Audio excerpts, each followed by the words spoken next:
The plan for this 1:350 scale 688i is to make a VERTREP diorama, kind of like this. And you can't have a VERTREP diorama without a helicopter, so come along and make this 1:350 scale CH-53E with me. This is YZ Model's 1:350 scale CH-53E, which is a very nicely 3D printed kit. I was honestly shocked by the amount of detail considering that it's in such a small scale, but anyway, it's not entirely accurate that a CH-53E is resupplying an underway submarine, but honestly I just like the look of the CH-53 over the SH or MH-60, so I just chose it instead. There is some precedence of CH-53Es resupplying Ohio-class submarines, but it only looks like it's happened a handful of times. This one is just for me. My plan is to have the CH-53E hovering somewhere around the aft end of the submarine here, but I'll finalize the location when I make the diorama. There's some photo etch included in the kit for the main rotor blades, along with some brackets for folding the tail if you purchase the tail-footed version. The kit also includes water slide decals, enough for the 2 CH-53Es included in the kit, and because this kit is 3D printed, there's only a handful of parts that need to be removed from the raft, and there really isn't much assembly to do. Whenever I have to cut 3D printed parts from their supports, I always go over the support with my hobby knife until it separates from the part. I've tried using my sprue cutters in the past, but the resin is quite brittle and you can end up fracturing some of the smaller parts, and I really don't recommend doing that. Sometimes you can get away with a razor saw though, but in something that's densely printed like this, it'll have to be done one by one. Before I begin any of the assembly, I'll break out my PCB drill bits and grab the 0.6mm one to drill a hole into the bottom of the CH-53E, so I have somewhere to put the rod that will hold it above the submarine in the diorama. It's definitely on the small side, but I wanted to pick something small enough that I could wrap some copper wire around and have it look somewhat like a rope coming down from the helicopter as opposed to an obvious support. We'll see how well that idea comes to fruition when the diorama is ready. The kit also includes a clear cast resin part for the front windows of the CH-53E, to which I've brushed on some liquid latex to mask the parts I'll need to keep clear. I dry fit this piece in place just to check it would fit well before paint, and I was pleasantly surprised. The kit does include 2 very tiny pilot figures which we'll see later, but I'll leave the nose off the CH-53E for now so I can put the pilots in after I've painted the inside black. From there, it's just a matter of gluing the wheels onto the underside and then gluing the blades onto the main rotor hub before paint can begin. Absolutely no headache here. This was a very enjoyable assembly part of this build. I've primed everything now, and I'll give it a coat of black from MRP to serve as a black base for the mottling, but I wanted to point out the importance of a lacquer primer here, or whenever priming resin, because something like a polyurethane primer won't bite into the resin, and you'll severely regret masking when you end up peeling the paint off with the masking tape.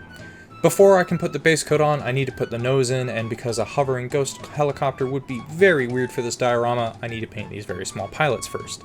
I've got a Marine Corps frog glove here that I'll use as a reference to color match my paint color for the pilot's uniform, as it looks like the tan uniforms are roughly the same color as the gloves. I'm thinking a mix of this FS33440 and some Deck Tan from AK Interactive's 3rd Gen acrylic line will match close enough, but I might need to put in some red-brown because the gloves do kind of have a reddish hue. That'll make up the overall tan color of the pilot's uniforms, and I'll mix up some dark sea gray and white to make the color for their helmets. And then to finish the pilots up, I'll use some medium green to make the green of what I think is the outside of their life vest. They have like a regular vest, but there's also a little thing that goes around their neck. I'm sure these little pilots won't be noticed, but on the off chance they are, it'll be a nice touch that helps make the diorama feel more lifelike. I'll add another coat of black on the nose here, but once that's done, it'll be time to lay down the main color, which is light ghost gray FS36375 from Hataka's orange line. I'll mottle this on and then put a blend coat over top. The mottling on this turned out kinda meh, but my hopes weren't too high with how tiny it was anyway. If anything, I probably shouldn't have mottled it at all, as the tonal variation would probably be imperceptible if you shrunk the real thing down to this size. Anyway, it's time to put the decals on. The little marking guide wasn't the best, so I poked around for some reference photos and got a pretty good idea of where everything went. I'll plop the decals into some room temperature distilled water and then brush on some microset where the decal will go while it's doing its thing in the water. Microset isn't strictly necessary, but it helps with surface tension and getting the decal to settle down onto the surface. Just liberally brush it onto the model where the decal will end up, and then slide the decal into place. Make sure the microset hasn't dried in between putting it on the model and grabbing the decal. If it has, just add some more. More does not hurt. Get the decal all lined up where it needs to be, and then brush on some microsol over top. Microsol will actually melt the decal and get it to really settle into the crevices, and I do highly recommend using at least Microsol. You want to make sure this decal is where it needs to be before brushing on the sol, as trying to move the decal after can result in warping the decal because you've basically melted it. If you have a particularly stubborn decal, some heat from a hairdryer can help speed up the process of getting it to settle into the crevice, applying more layers of Microsol as needed. Just make sure not to overheat the decal or the model, and a good rule of thumb here is that if it's too hot for your hand, it's too hot for the model. From there, it's just a matter of rinse and repeat for all the other decals, and then the clear coat can be applied.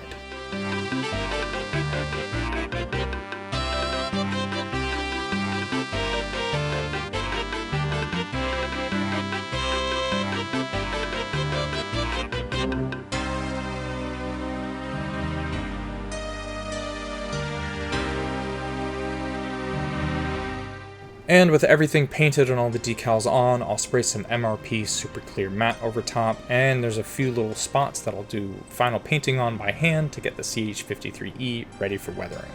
The liquid latex on the nose can finally come off now that the matte clear is on. The nose will need a few touch-ups, but masking this with tape proved to be a little too tricky, and I decided that I'd rather need to touch it up by hand than risk having paint where I didn't want it.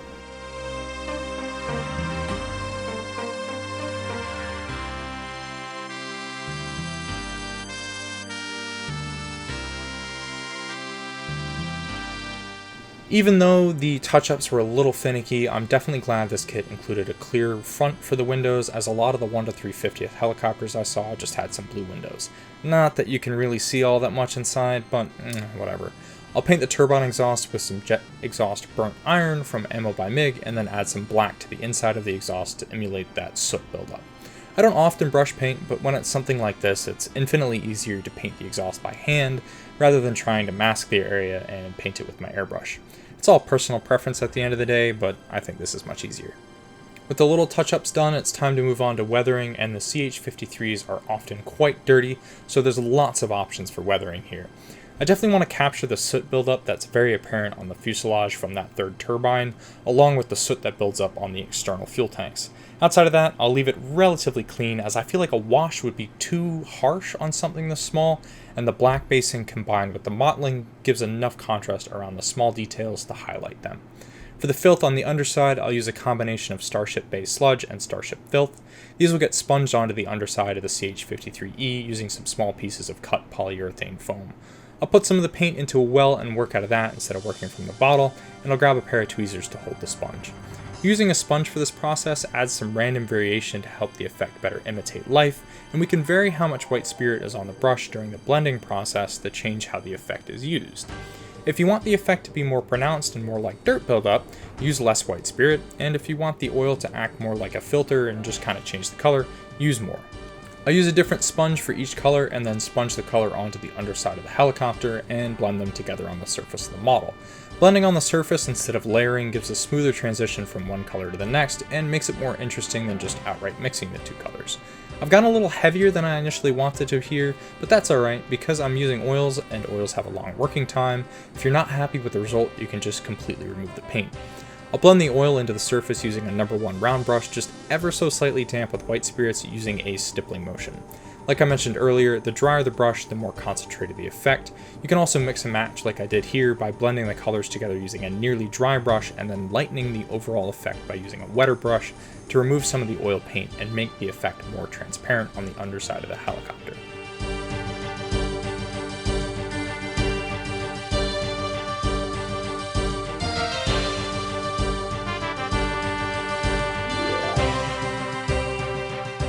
Next, I'll create some of the brownish undertones towards the edges of the exhaust stains by mixing together some black and dark brown. This will get sponged on in the appropriate areas based on the references and then blended into the surface using a number 4 half round brush. That way I've got more control on how the effect spreads. Using a brush with shorter bristles gives you more control in how much the effect spreads out with each stipple.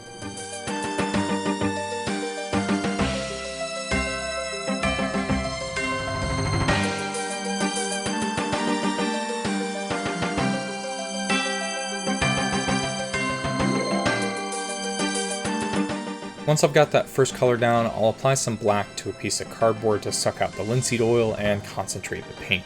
This will give me a darker, more matte stain for the center of the exhaust stain that we made earlier. This will get sponged on in the same manner as the other stains, albeit more focused in the application to exactly where I want it, as I don't want it to spread too far from where it's initially placed. Then it'll get blended into the underlying color using a number 1 round brush. Because it's more pigment than paint at this point, I'm not too worried about the flexibility of the longer bristles of this brush.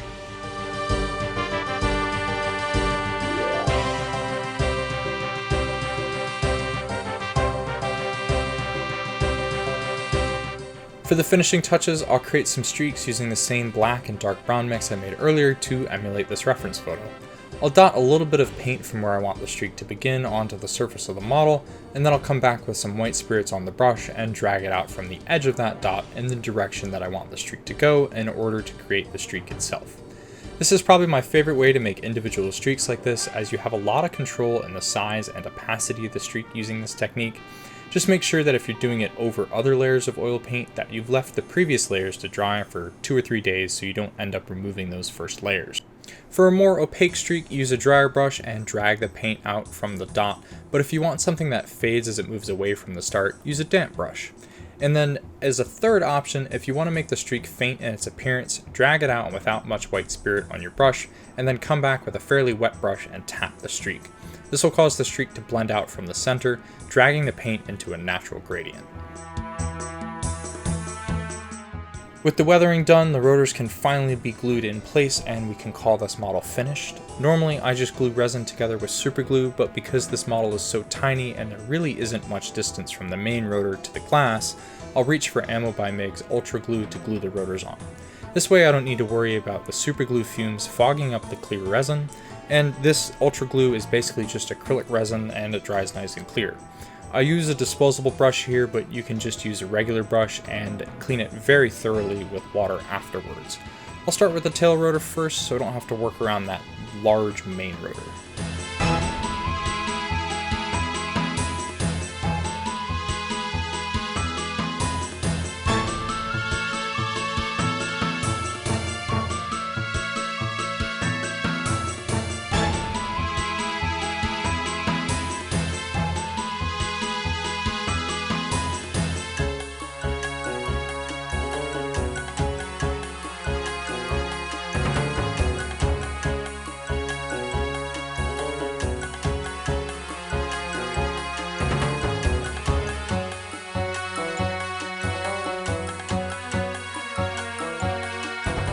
With the main rotor in place, it's just a matter of looking at it from a few different angles and getting it all lined up while it dries.